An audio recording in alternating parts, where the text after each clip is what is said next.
First here at 5 o'clock, we have a breaking story from overnight. An explosion inside a restaurant right near Toronto, Canada. More than a dozen people injured, who police are now searching for. Set to surrender, Hollywood movie mogul Harvey Weinstein expected to turn himself in to New York police. The serious charges he'll be facing. Yes. And just one win away, the Celtics hoping to close out Cleveland in the Eastern Conference Finals, eyeing that spot in the NBA Finals with a 3-2 series lead over the Cavs. And honoring our heroes, Boston Common covered in red, white, and blue as we headed to Memorial Day weekend. This is 7 News Today in New England. 5 o'clock, it's Friday, so there's the first reason to smile. Good morning, Boston. Here is a live look over the city and what is a relatively chilly start to the day for late May. Thanks so much for waking up with us here on 7 News Today in New England. I'm Chris Anderson. And I'm Amaka Ubaka. Definitely is chilly out there. You need a light coat right now. And as we headed to this big holiday weekend, Chris, are we going to see a warm-up?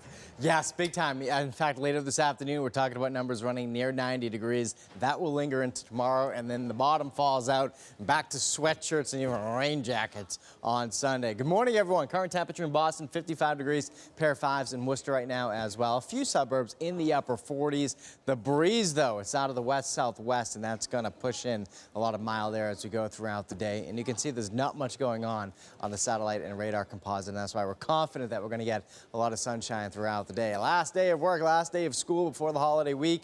Shorts and t-shirts. Yeah, I think you can argue that, kids. Maybe wear the light jacket this morning, but look at this afternoon. We're talking about the bus ride home in the mid to upper 80s. Holiday weekend looking like this. I should say Saturday, Sunday into Monday. I do expect the worst of the weather to work in on Sunday. We'll talk more on that forecast coming up. Call those jackets tossers, Elena. You take them with you and you toss them in the back seat later when that sun comes out. All right, we'll call them tossers then, Chris. Well, we do have an alert this morning already. I know it's 5 a.m., but check out the backup. This is the expressway in that northbound lane, already very heavy this morning, and it's because of a tractor trailer that's on its side inside the O'Neill Tunnel. This is right around the entrance to the Pike. 3 lanes are blocked, maybe even a 4th at the moment. So you can expect some big delays on the expressway this morning. Hopefully, a lot of people are taking an extra day off for the Memorial Day weekend. So far, it still looks pretty green, but you know, that picture, it doesn't lie. So expect a longer drive time on the expressway. Right now, not too scary. It is growing. It's probably between 10 and 15 minutes at the moment. 12 on the Pike, 11 on 93. If you're taking the T or the commuter trains, that might be your best bet this morning just to avoid it all. Everything's on time. Breaking overnight, a massive manhunt underway after an explosion rips through a restaurant in Canada. 15 people were hurt, 3 critically, when police say 2 men set off a homemade bomb inside an Indian restaurant. Now, this was the scene overnight outside of that restaurant in a Toronto suburb. Witnesses say there was a child's birthday happening in the restaurant at the time. Now, police have released this photo of the 2 men who they believe are responsible. They say they walked into the restaurant with their faces covered and then set off that explosion. They then ran away from the scene. Police say that they are still working on a motive.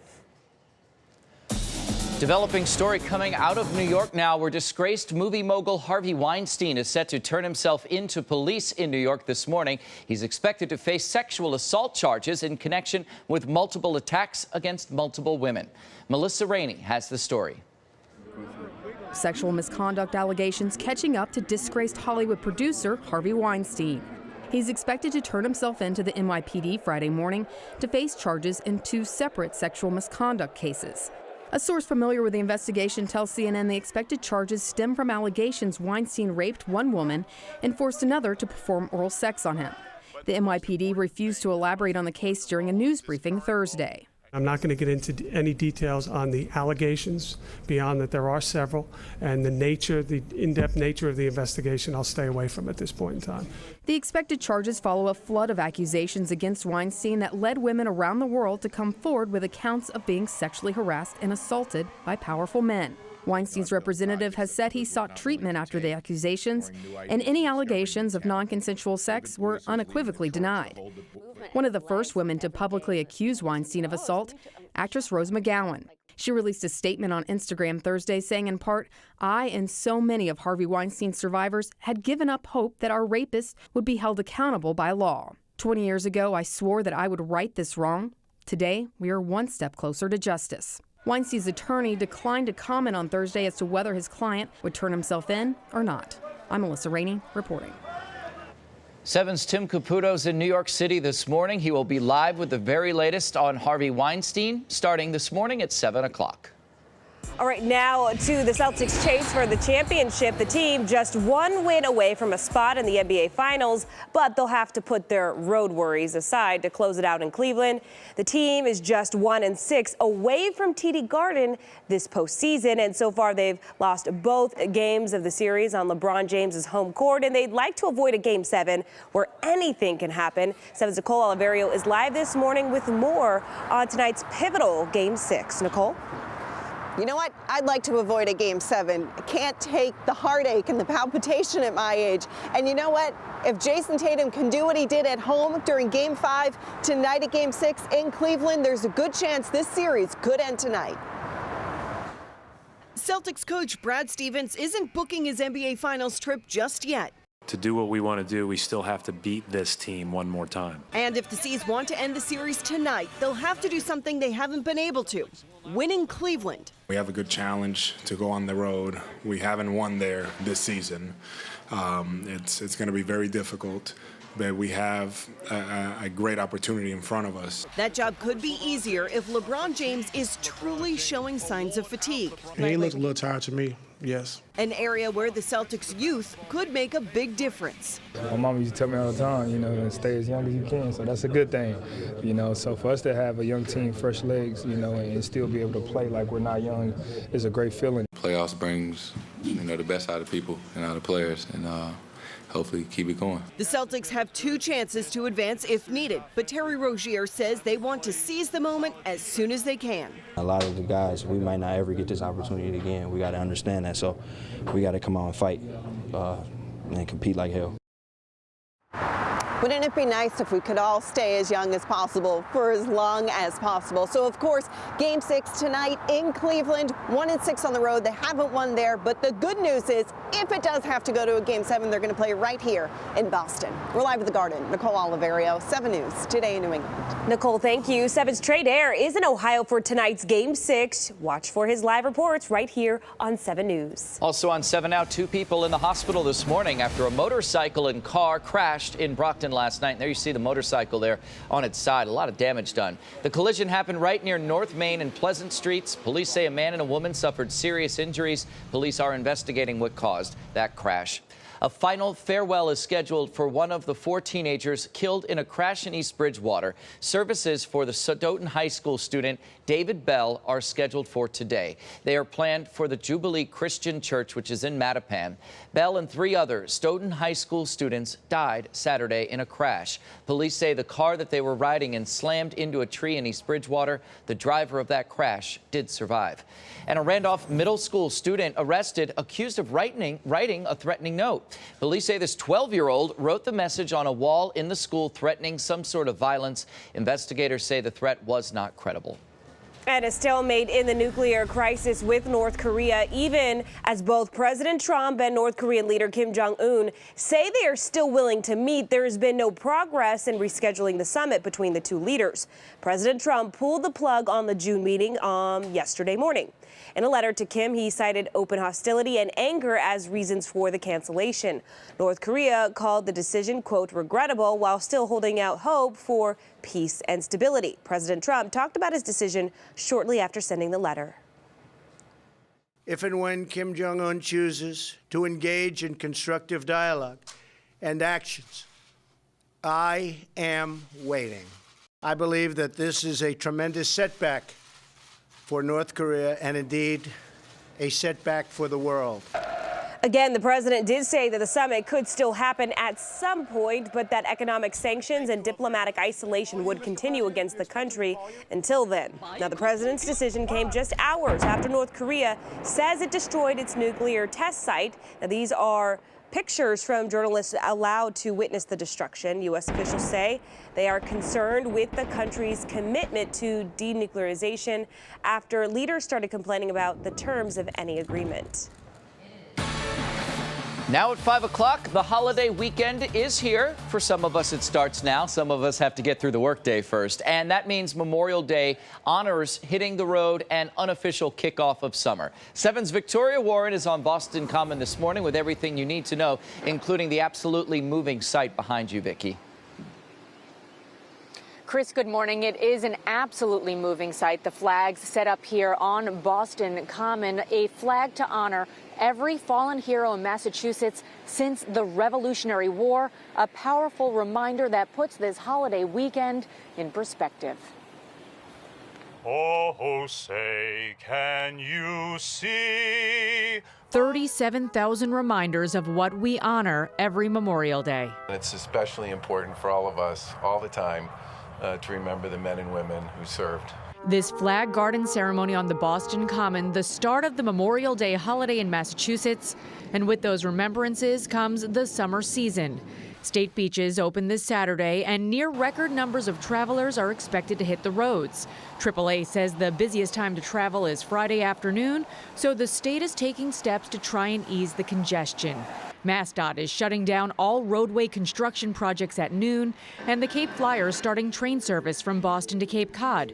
Travel predictions are up from last year, and that's despite the surging gas prices that are predicted to go even higher. But as busy as the weekend is, the hope is people also pause their celebrations long enough to recognize the sacrifices that have been made. And the home of the brave.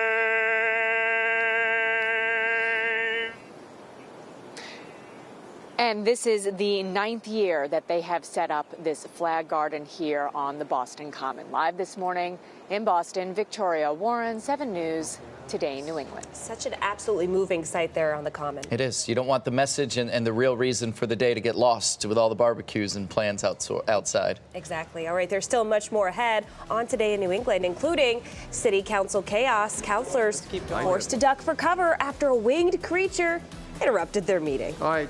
And a poisonous plot at a local casino. The charges this woman is now facing after police say she served her co-workers a dangerous drink. If you think it's a little bit on the cool side this morning, we'll add 35 to 40 degrees by this afternoon. Yeah, we top off near 90 degrees later today, and we start the weekend off like that too. But a big temp crash ahead. More of that forecast coming up. And you'll want to avoid the expressway northbound this morning. Huge delays already due to a problem inside the tunnel. I'll have details after the break.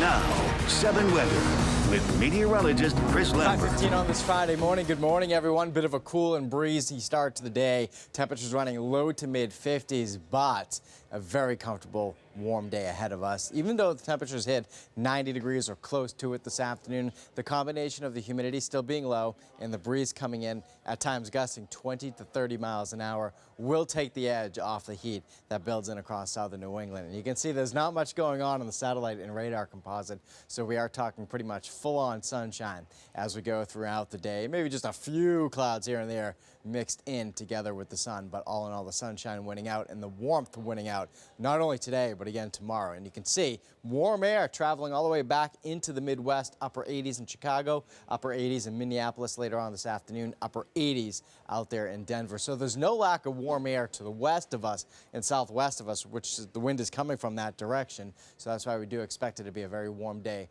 ahead of us today with widespread 80s, although closer to 70 down through the Cape and the islands, especially along the water's edge. Now tomorrow we start off near 70 degrees in the morning, 6, 7 o'clock in the morning, already running in the low 70s in Boston. And look what happens by midday. I mean, we're pushing the numbers already into the mid to upper 80s in many locations. You'll start to notice more clouds increasing though early in the afternoon. And I want to show you the temperature drop from early afternoon to late in the day. It is dramatic. So despite being close to 90 degrees just after lunchtime, just after dinner time, we're back into the 60s along the coastline and closer to 70 inland. So the plunge temperature-wise takes place tomorrow in the afternoon, and it will happen quick. So I know I'm hanging at 89 for the high temperature tomorrow on the 7-day forecast, but do expect quite of a change here coming in there, you know, by 5, 6, 7 p.m. I think a lot of us are going to see that dramatic drop off. Rain chances highest on Sunday. That's a cool ocean breeze coming in too,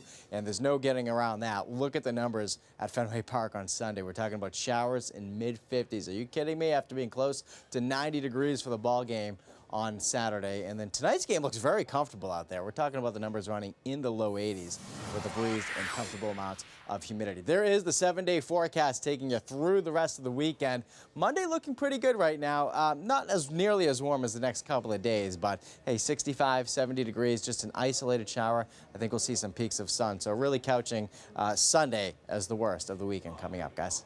All right, as we get ready for the holiday weekend, we've got some breaking news on the roads this morning. Elena, what's going on here? Amaka, good morning. A box truck is on its side inside the O'Neill Tunnel in the northbound lane, heavily affecting the expressway northbound this morning. You'll want to avoid the expressway or get off an early exit because of this huge delay. It is blocking 3 lanes, 1 lane inching by. You can see here cars are at a standstill on the expressway. This is closer to Boston. We'll show you another view as well near the exit to Southampton Street. Huge backups. I would take this exit if I were you, or take the trains this morning again. So huge delays in that area. Overall, still lots of green on the maps, but you can bet your drive time on the expressway is going up, and going up quite a bit for this time in the morning, already at 15 minutes. 12 on the Pike, 11 on 93. The T and the commuter trains, they're on time.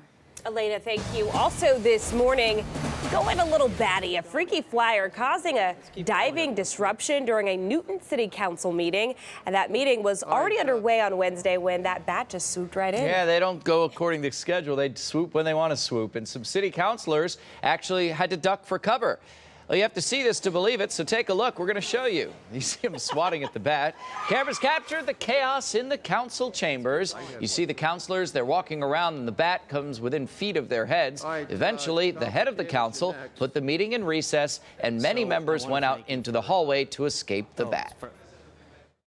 Everything we did almost drove the bat closer down to us instead of having him either go up or go out. I have never been at a meeting that was disrupted in this way and became as chaotic as this did. I think the bat was enjoying it, just swooping down there. Officials say the bat likely got in through an open window in the attic. The councilors met again last night. Fortunately, no bat disruptions that time. It's funny to see that guy just swatting the bat like it's a little fly there, and then you hear the screams. And you hear the squeals and screams and screeches. Glad they're not having any more bat problems. All right, up next on 7 News, a woman set for a rare type of surgery right here in Boston. How she hopes it'll help her gain more control. And some breaking news, and it could affect your morning commute. Take a look at this mess. That is a box truck that rolled over on I-93 northbound in the tunnel, and now there is a huge backup as the result. We have the very latest for you on this crash throughout the morning. Stay with us. You're watching the news station.